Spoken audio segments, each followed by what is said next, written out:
For 12 years I'd been the family's quiet financial supporter. While my sister Melissa lived her dream life as a social media influencer with 50,000 followers and zero income, I worked 70-hour weeks building my consulting firm from the ground up. Every family emergency, every unexpected expense, every temporary financial crisis somehow became my responsibility to solve. The pattern was always the same. Mom would call with that particular tone in her voice, half pleading, half demanding, and explain how the family needed money. Dad's medical bills, Melissa's car repairs, the roof that needed fixing, grandmother's funeral expenses. I'd wire the money without question, sometimes from my personal savings, sometimes from my business account. Over the years, I'd quietly transferred over $180,000 to keep the family afloat. Never once did they ask about my business. Never once did they inquire about my financial situation or whether I could afford these constant requests. To them, I was simply the family ATM, successful enough to have money available, but not successful enough to be considered truly important. Melissa was the star, the golden child who'd make it big someday with her lifestyle content. I was just the reliable workhorse who paid the bills. The requests became more frequent after I purchased my downtown office building 2 years ago. Somehow owning property made them assume I had unlimited funds. What they didn't know was that I'd been strategically acquiring assets through shell companies for years. The building purchase was just the tip of the iceberg. 6 months ago I'd finally reached a major milestone.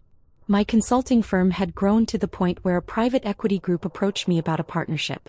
They wanted to invest $40,000 for a 15% stake in the company, money I planned to use for expanding our technology infrastructure and hiring 2 additional consultants. It represented everything I'd worked toward for over a decade. I made the mistake of mentioning the investment during Sunday dinner at my parents' house. The family was gathered around the table and I thought sharing my good news would finally earn me some recognition. Instead, Melissa immediately launched into complaints about her financial struggles. Her brand partnerships weren't paying enough. Her apartment rent had increased. She needed professional photography for her content, a new laptop, and funds to attend networking events. "It's so unfair," she whined, stabbing at her mashed potatoes. "Some people get handed everything while others have to struggle for scraps." Dad nodded sympathetically. "Melissa works so hard building her brand. It's tough out there for creative entrepreneurs." Mom chimed in with her usual refrain, "We all need to support each other. Family comes first." I listened quietly as I always did. Over the years I'd learned that arguing with their narrative was pointless. In their minds, my success was somehow accidental or inevitable, while Melissa's lack of success was due to external circumstances beyond her control. 3 weeks later I discovered the money was gone. I was reviewing my business accounts when I noticed the $40,000 withdrawal. At first I thought it was a banking error. I called my business manager, then the bank, trying to trace what had happened. The withdrawal had been made from my secondary business account, one I'd stupidly added my father as a backup signer on years ago during a medical emergency when I was traveling internationally. The money had been transferred to an account I didn't recognize. When I traced the account, I discovered it belonged to Melissa's wedding planner. My sister was getting married. The wedding I hadn't been told about. The wedding being funded with my business investment money. I sat in my office staring at the bank statements for an hour. $40,000, the money that was supposed to expand my company, hire employees, and take my business to the next level, was paying for flowers, catering, and a venue I'd never heard of. My phone buzzed with a text from Melissa. "OMG, finally booked the Riverside Manor for my October wedding. It's going to be perfect." The deposit alone was $15,000, but Dad said money shouldn't be an issue for something this important. "Can't wait for you to see it." She'd spent my money and was now bragging about it. I called Dad immediately. "Oh, you saw the withdrawal," he said casually, as if we were discussing the weather. "I meant to call you about that. Melissa found her dream venue, but they needed a deposit immediately or she'd lose it. You know how these wedding venues are. Everything books up fast." "Dad, that was my business investment money. I have a partnership agreement that requires those funds. Come on, be reasonable. It's your sister's wedding. This is a once-in-a-lifetime event. Your business will be fine, you're always making money. But Melissa will never get another chance at the perfect wedding." The casual dismissal of my financial needs in favor of Melissa's wants was nothing new. but this crossed a line I hadn't known existed.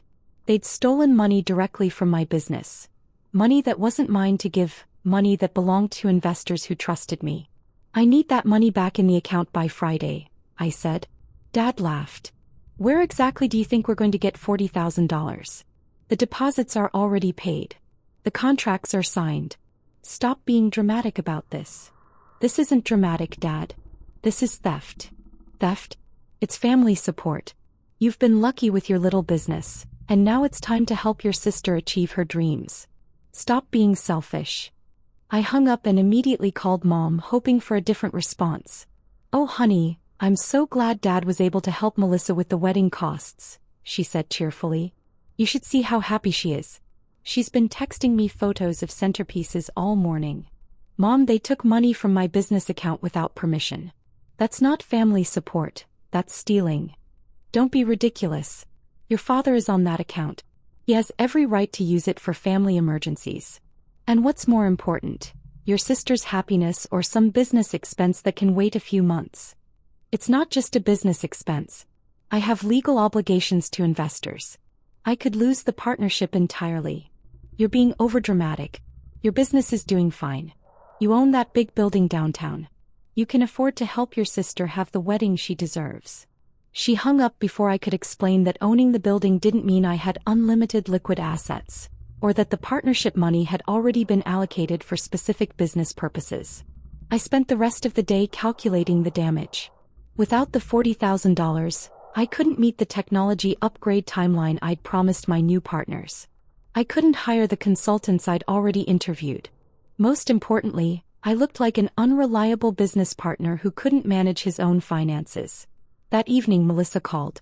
I heard you're upset about the wedding money, she said, her tone suggesting I was being unreasonable about a minor inconvenience.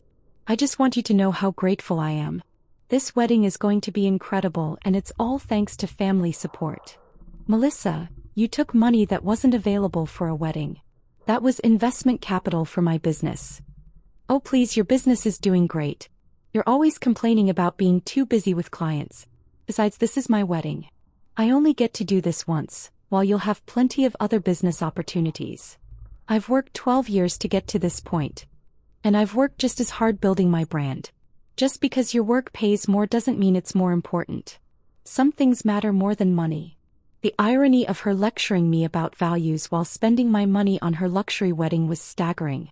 I need the money returned to my account. That's impossible. The deposits are paid. The venue is booked. The photographer is scheduled. Everything is set. You can't seriously expect me to cancel my wedding because you're having some business problem. It's not a business problem, Melissa. You stole money that wasn't mine to give. I didn't steal anything. Dad transferred the money. If you have a problem with it, take it up with him. But don't try to ruin my wedding over some accounting issue. She hung up, leaving me staring at my phone in disbelief. Over the next 2 weeks, I tried every reasonable approach to resolve the situation. I offered payment plans, suggested the family take out a loan to repay the money, even proposed that I could help with wedding costs from my personal funds if they returned the business investment. Every suggestion was met with the same response. I was being selfish, unreasonable, and cruel to prioritize business over family. Meanwhile, Melissa's social media filled with wedding planning content. Photos of flower arrangements, dress fittings, and venue tours, all funded with money stolen from my business. Her followers commented with congratulations and excitement, completely unaware that her dream wedding was being financed through theft. The breaking point came when my business partner called to discuss the delayed technology implementation. We're concerned about the timeline, he said. The infrastructure upgrades were supposed to begin last week. Our investors are expecting to see progress reports by month end. I had to explain that the funds were temporarily unavailable due to a family emergency. It was humiliating. I'd built my reputation on reliability and professional competence, and now I looked like someone who couldn't manage basic business finances. That afternoon, I made a decision that would change everything. I called the bank. Not the branch where my family did their personal banking, but the corporate headquarters. I requested a meeting with the senior vice president, citing urgent business matters requiring executive attention. The meeting was scheduled for the following Monday. I spent the weekend preparing documentation, bank statements showing the unauthorized withdrawal, the investment agreement requiring the $40,000 by specific dates, and records of every family financial request I'd honored over the past 12 years. Monday morning, I dressed in my best suit and drove to the bank's downtown headquarters. The senior vice president, Janet Morrison, greeted me in a glass-walled conference room overlooking the city. "Thank you for making time to see me," I said, placing a folder on the table between us. "I have a situation involving unauthorized access to business funds, and I'd like to discuss the bank's policies regarding account security." She opened the folder and began reviewing the documents. Her expression grew more serious with each page. "This appears to be a significant unauthorized withdrawal from your business account," she said. "Has this been reported to authorities?" "Not yet. The unauthorized signer is my father, and the beneficiary is my sister. I'm hoping to resolve this through internal channels before involving law enforcement." She nodded thoughtfully. "I see. And you're seeking the bank's assistance in recovering these funds?" "Actually," I said, reaching into my briefcase for a second folder, "I'm here in my capacity as the majority stakeholder of Morrison Financial Holdings." I placed the second folder on the table. Janet's eyes widened as she opened it and saw the corporate structure documents, stock certificates, and financial statements showing my controlling interest in the bank's parent company. Morrison Financial Holdings own not just the bank where my family kept their accounts, but also the mortgage company that held their home loan, the credit card company that issued their cards, and the investment firm that managed their retirement accounts. I acquired my majority position through a series of shell company purchases over the past 5 years, I explained calmly. The board isn't aware of my identity as the controlling shareholder. I've preferred to remain anonymous and allow professional management to run operations. Janet stared at the documents, then at me, clearly processing the implications. "So when you called about account security issues?" "I called as a customer seeking resolution for theft from my business account. But as the majority owner, I have additional options for addressing this situation." I leaned back in my chair, maintaining the same calm demeanor I'd shown during every family conversation about money. "I'd like to implement immediate account security measures for all Morrison Financial Holdings customers who have demonstrated unauthorized use of shared account access.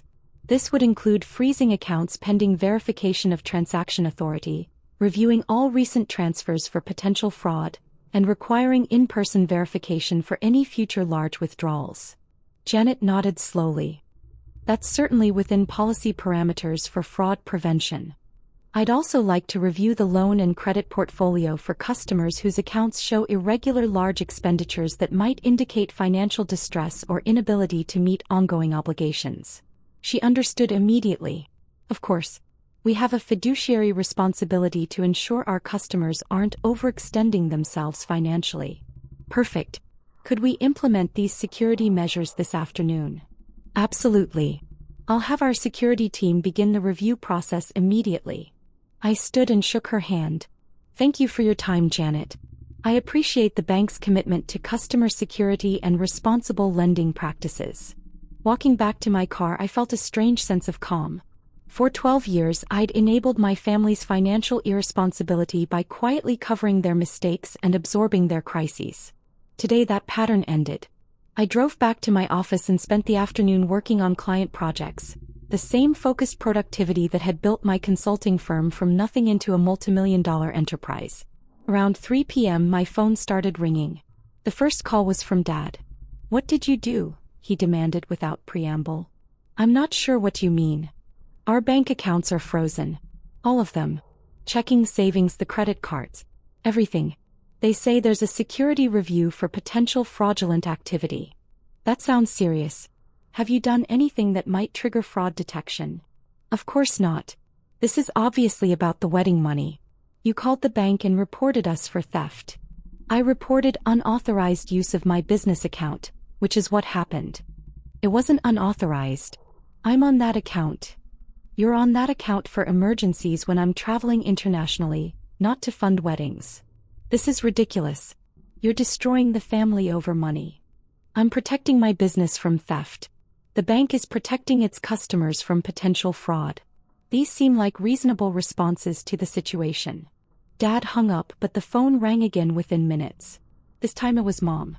"Please tell me you're not really doing this to us," she said, her voice shaking. "The bank froze everything.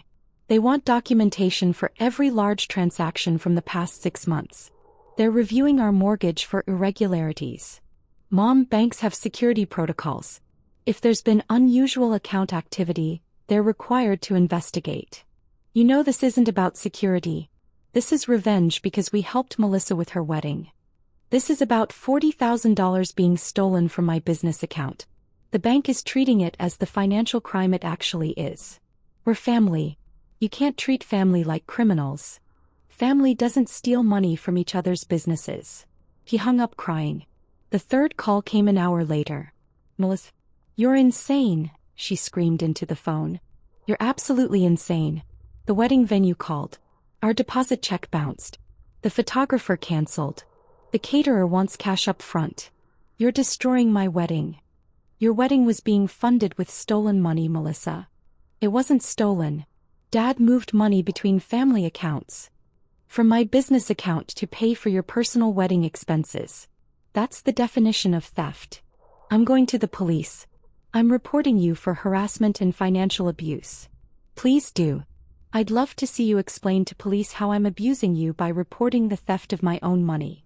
She hung up screaming obscenities. By Wednesday the calls had stopped. I later learned that all 3 of them had spent Tuesday at the bank, trying to resolve the account freezes.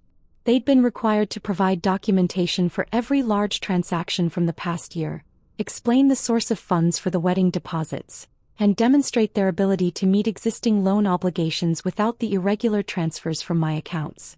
The mortgage review had revealed that they'd been using my periodic gifts to meet their monthly payment obligations for over 2 years. Without those transfers, their debt-to-income ratio exceeded the bank's lending standards. They were required to either provide proof of adequate income or begin immediate proceedings to sell the house. The credit card review showed similar patterns. Multiple large purchases followed by minimum payments, then sudden large transfers from my accounts to pay down the balances. Without my financial support, they were carrying debt they couldn't service. Thursday morning, Janet Morrison called me directly. "I wanted to give you an update on the security review," she said. "We've identified substantial irregularities in the affected accounts. The customers will need to demonstrate legitimate income sources for all recent large transactions and provide collateral for existing loans that are now considered high risk." "What does that mean practically?" "They'll need to either pay down their outstanding balances to acceptable levels or provide additional collateral. Given the pattern of dependency on external transfers, we can't consider those transfers reliable income for underwriting purposes." "I see. And the business account situation?" "We've recovered approximately $15,000 of the unauthorized transfer.